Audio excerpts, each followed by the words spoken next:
ఇప్పుడు కేవలం 7,999 up to 10 kgs వరకు బరువు తగ్గి అధిక బరువు నుంచి వచ్చే ప్రధాన సమస్యలను దూరం చేసుకోండి. తెలుగు రాష్ట్రాల్లో భారీగా హవాలా మనీ పట్టుబడుతుంది. ఈసీ ఆదేశాలతో చెకింగ్స్ చేపడుతున్న అధికారులు మనీతో పాటు మద్యం, డ్రగ్స్ సీజ్ చేస్తున్నారు. పలువురిని అదుపులోకి తీసుకున్నారు. లోక్సభ ఎన్నికల వేళ తెలుగు రాష్ట్రాల్లో భారీగా డబ్బు, మద్యం, డ్రగ్స్ చిక్కుతున్నాయి. తెలంగాణ వ్యాప్తంగా 104 కోట్ల రూపాయల విలువైన నగదు, లిక్కర్, డ్రగ్స్ సీజ్ చేశారు.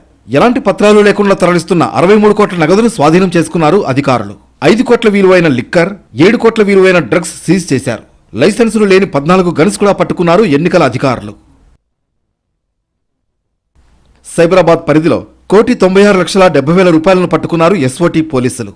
బ్యాంకులకు 7 వాహనాల్లో నగదు తీసుకువెడుతుండగా 1,81,00,000 సీజ్ చేశారు. అలాగే మోకిలా పరిధిలో ఓ వాహనం నుంచి 15 లక్షలు స్వాధీనం చేసుకున్నారు. జహీరాబాద్ బీజేపీ ఎంపీ అభ్యర్థి బీబీ పాటిల్ క్యాన్వాయ్ వాహనంలో డబ్బులను అధికారులు సీజ్ చేశారు. టెక్మాల్ మండలం బొడ్మాట్పల్లి పోలీస్ చెక్పోస్ట్ వద్ద బీబీ పాటిల్ క్యాన్వాయ్ వాహనాన్ని తనిఖీ చేసిన అధికారులు 1,60,000 నగదును స్వాధీనం చేసుకున్నారు. ఆంధ్రప్రదేశ్లోనూ భారీగానే డబ్బు, మద్యం పట్టుబడుతోంది. సార్వత్రిక ఎన్నికల తనిఖీల్లో భాగంగా 119 కోట్ల విలువైన అక్రమ మద్యం, డ్రగ్స్ ను స్పెషల్ ఎన్ఫోర్స్మెంట్ బ్యూరో అధికారులు స్వాధీనం చేసుకున్నారు. రాష్ట్ర వ్యాప్తంగా 150కి పైగా చెక్పోస్టుల్లో తనిఖీలు చేస్తున్నట్లు సెబ్ అధికారులు తెలిపారు. అమలాపురంలో 9.5 కిలోల బంగారం, 18,712 గ్రాముల వెండిని స్వాధీనం చేసుకున్నారు పోలీసులు. వీటి విలువ 6,70,00,000 ఉంటుందని అంచనా వేస్తున్నారు.